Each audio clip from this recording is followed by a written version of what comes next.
တော့ဒီ comment mention လေးကိုရှက်ပေါက်မှာလာပြီးတော့မေးထားတဲ့မေးခွန်းလေးတစ်ခုကိုလာပြီးတော့ reply ပြန်ပေးမှာဖြစ်ပါတယ်သူကဗာမေးထားတာလဲဆိုတော့သူ့ရဲ့နာမည်ကိုချိန်တဲ့အခါမှာ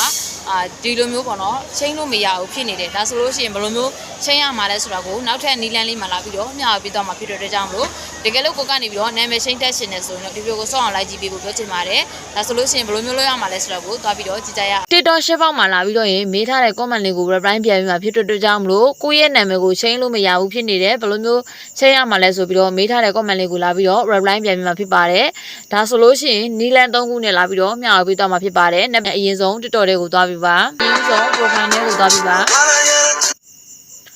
profile နဲ့ကိုရောက်ပြီဆိုတာနဲ့ဒီမှာပေါ့နော် exit profile နဲ့ကိုသွားပြီးပါ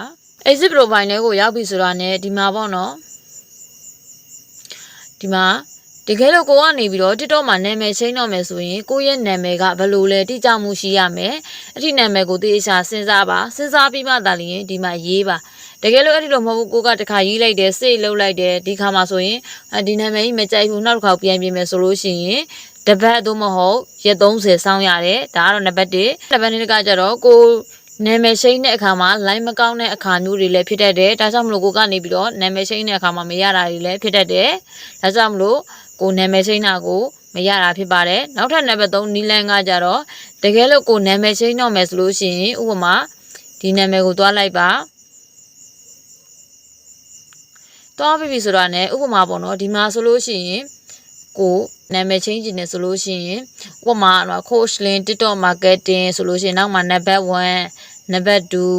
ဒါမျိုးလေးတွေထည့်ပေးရင်ပို့ပြီးတော့ကောင်းပါတယ်။ဘာကြောင့်လဲဆိုတော့တများနဲ့မတူဘူးပေါ့နော်။ TikTok မှာဆိုလို့ရှိရင်လည်းဒီလိုမျိုးပဲ Facebook လိုမျိုးပဲသူကနာမည်2ခု3ခုထည့်လို့မရဘူးဒီလိုမျိုးပေါ့နော်။ဒါကြောင့်မလို့တကယ်လို့ဒီက TV တို့ဒါမှမဟုတ်လို့ရှိရင်coach link TikTok marketing TV ဒါမှမဟုတ်လို့ရှိရင် A B ကိုကြိုက်တဲ့နောက်မှာပေါ့နော်ကနန်းလေးတွေနံပါတ်ကလေးတွေအဲ့ဒီလိုမျိုးလေးတွေထည့်ပေးခြင်းအဖြစ်လဲကိုရဲ့နာမည်ကတခြားသူရဲ့နာမည်နဲ့မတူဘဲနဲ့ရိုက်ရှာတဲ့နေရာမှာပဲဖြစ်ဖြစ်ကိုသမား